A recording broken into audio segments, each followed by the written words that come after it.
आचार्य चाणक्य कहते हैं कि जिन लोगों का स्वभाव बहुत ज्यादा सीधा साधा है, उन्हें ऐसे नहीं रहना चाहिए। यह उनके के लिए अच्छा नहीं है। जंगल में हम देख सकते हैं, जो भी पेड़ सीधे होते हैं, सबसे पहले काटने के लिए उन्हें ही चुना जाता है। और जो टेढ़े मेढ़े तिरछे पेड़ होते हैं, वो सदियों तक वैसे ही पड़े रहते हैं। इस बात में एक गहरा अर्थ छिपा है। चाणक्य कहते हैं कि जिन लोगों का स्वभाव जरूरत से ज़्यादा सीधा, सरल और सहज होता है, उन्हें समाज में कई परेशानियों का सामना करना पड़ता है।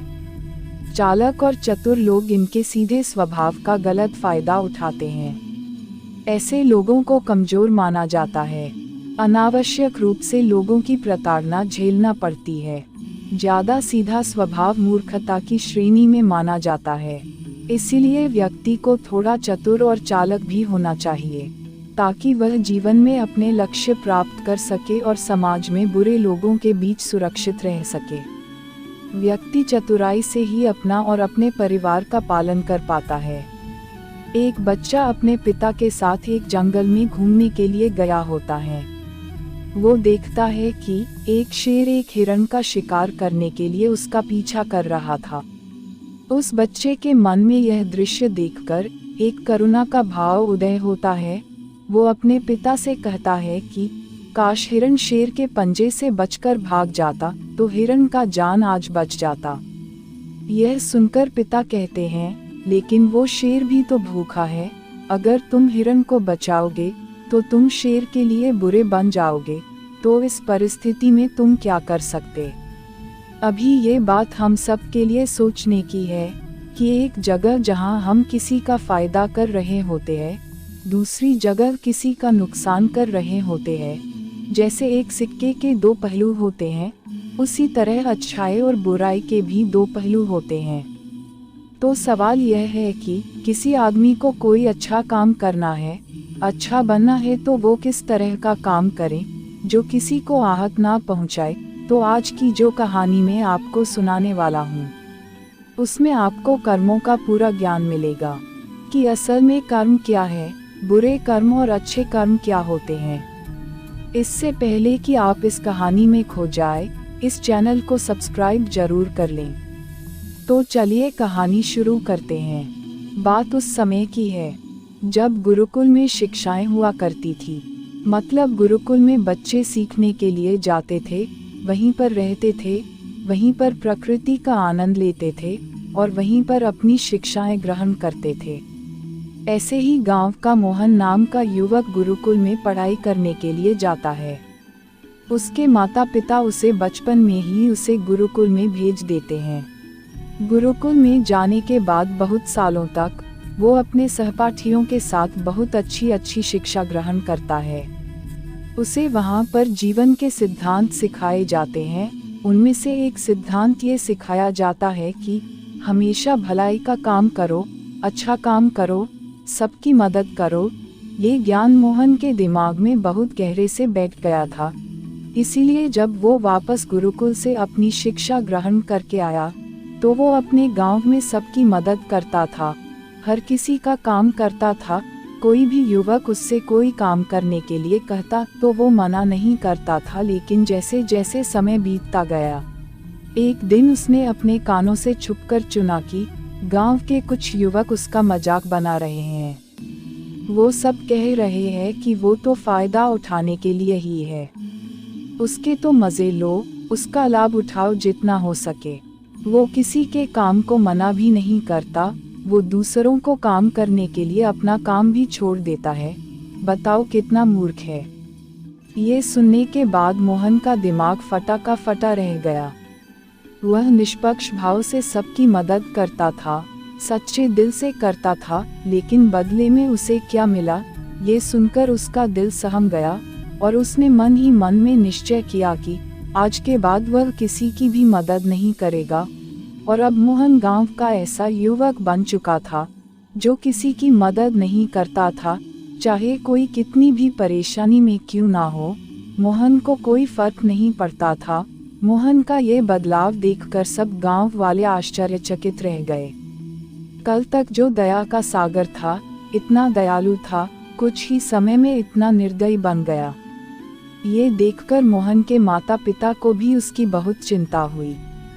उन्होंने अपने बेटे से पूछा कि बेटा ऐसी क्या बात हो गई, तुम इतना क्यों बदल गए हो? तो मोहन ने कहा, माँ इस जमाने में किसी की भलाई करके कुछ नहीं होता, यह बात मैं महसूस कर चुका हूँ।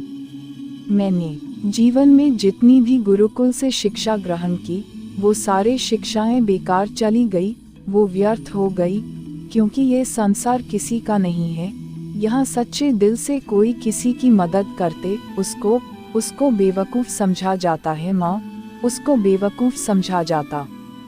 और ये कहते कहते मोहन वहीं पर रोने लगा। और इसके बाद मोहन बहुत परेशान रहने लगा।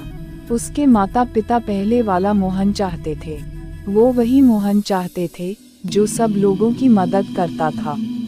लेकिन उनका बेटा कहीं दूर निकल चुका था। दिन ब दिन हालत और भी गंभीर होती गई। एक दिन उनके माता पिता को पता चला कि पड़ोस के गांव में एक बौद्ध भिक्षु आया हुआ है और वो मानव स्वभाव के बारे में बहुत सारी बातें बता सकता है। इसीलिए मोहन के माता पिता मोहन को लेकर उस बौद्ध भिक्षु के पास पहुंचते हैं। जब वो उस गांव में घुसते हैं तो एक औरत एक बौद्ध भिक्षु को बहुत जली कटी सुना रही थी। वो उसको कह रही थी कि इनको शर्म नहीं आती, भीख मांगने के लिए आ जाते हैं, सुबह सुबह अपना काम तो नहीं करते, दरवाजे पर आकर खड़े हो जाते हैं और पता नहीं ऐसी क्या क्या बातें। लेकिन बौद्ध भिक्षु तो भिक्षा मांगकर ही खाते हैं, उन्हें तो सब कुछ सहना पड़ता है। इसीलिए वो बौद्ध भिक्षु एकदम शांत खड़ा हुआ था, उसमें क्रोध का भाव तिनका मात्र भी नहीं था। और जब उस भिक्षु को उस घर से भिक्षा नहीं मिली तो वो दूसरे घरों की तरफ निकल गया। ये सारा दृश्य मोहन भी देख रहा था। इसके बाद उसके माता पिता को उस गांव के लोगों से पूछकर उस बौद्ध भिक्षु के ठिकाने पर पहुंचते हैं। वहां पर पहुंचकर वो देखते हैं कि ये वही भिक्षु था जो गांव से भिक्षा मांगकर वापस लौट आया था, जो गांव में भिक्षा मांग रहा था और जिसे वो औरत जली कटी सुना रही थी। उसे देखने के बाद मोहन और उसके माता पिता ने उसे प्रणाम किया और वो वहीं पर बैठ गए। उसके बाद मोहन के माता पिता ने सारी परिस्थिति उसे बयां कर दी।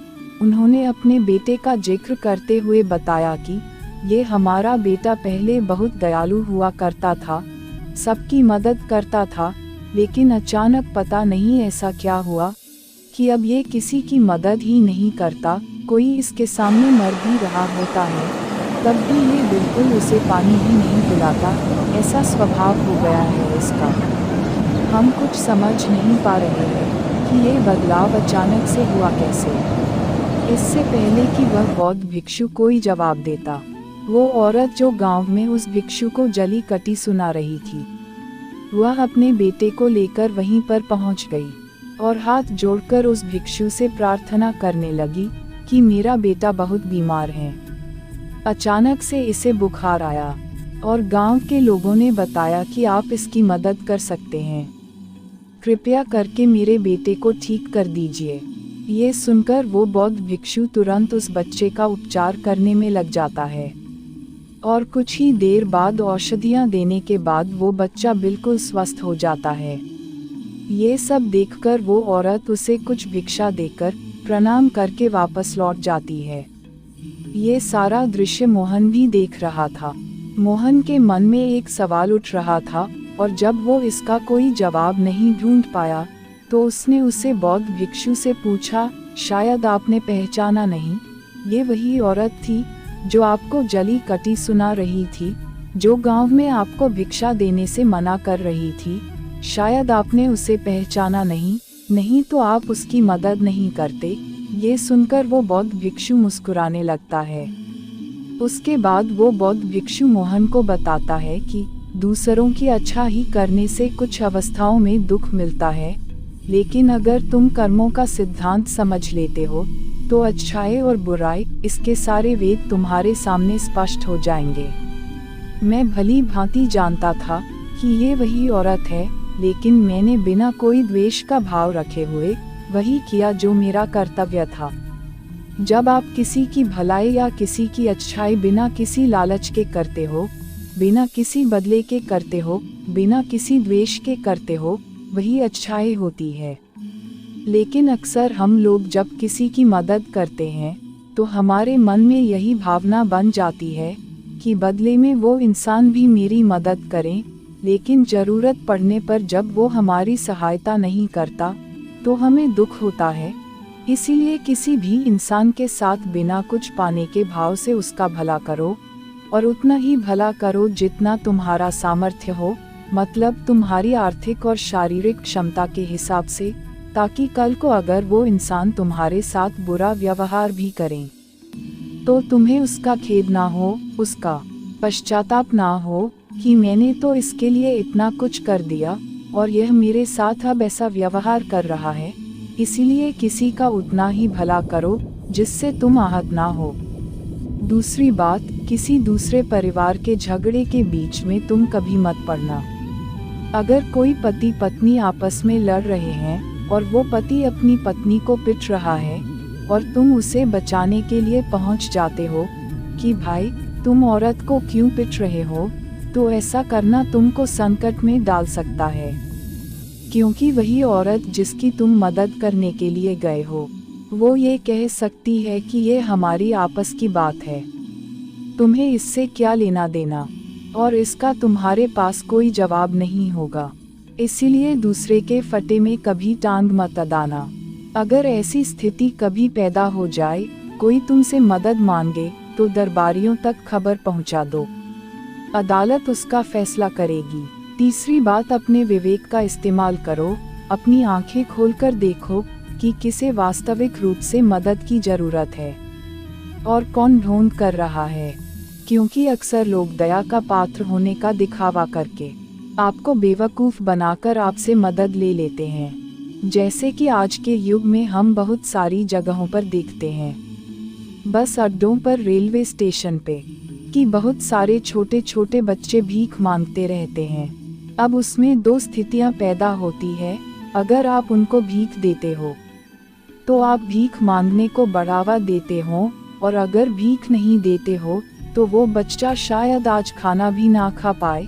इसीलिए ऐसी स्थिति में आपको अपने विवेक का इस्तेमाल करना चाहिए। आप उसको पैसे देने की बजाय खाना खिला सकते हो या कुछ किताबें दिला सकते हो।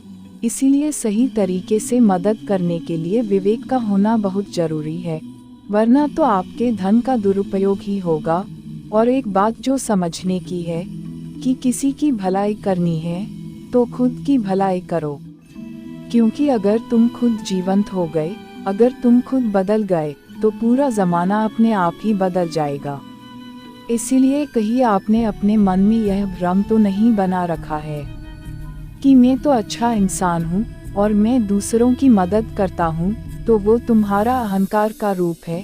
इंसान कभी भी आखिर तक पूर्ण नहीं होता, और जो अपने आप को पूर्ण समझ रहा है वो धोखे में है। इसीलिए दूसरों को बदलने की बजाय खुद को बदलने पर ध्यान दें, और इसके लिए आपको भीड़ में भी अकेला रहना सीखना होगा।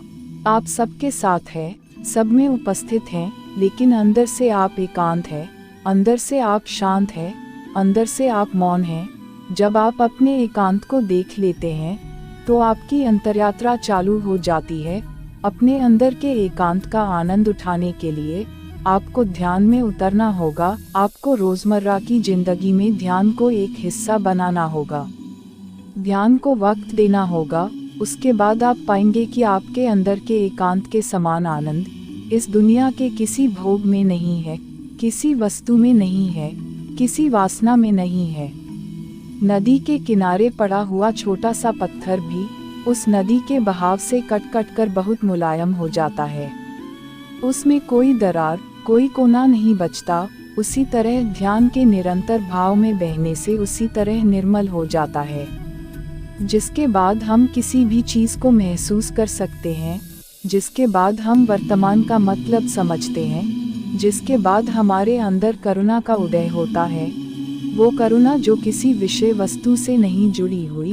इसीलिए दोस्तों, आज से ही अपनी अंतर्यात्रा चालू कर दें, अपने जीवन के आनंद को पहचानें, क्योंकि इंसान की जिंदगी बहुत छोटी होती है, पता नहीं कब आखिरी सांस आ जाए। तो जीवन के जो पल बचे हैं उन्हें उस परमानंद में बिताओ। तो दोस्तों, कैसी लगी ये कहानी आपको कमेंट सेक्शन में ज़रूर बताना, और अच्छी लगी तो इस चैनल को सब्सक्राइब जरूर करना। तो मिलते हैं किसी अगले कहानी में, तब तक के लिए अपना ख्याल रखें और हमेशा मुस्कुराते रहें।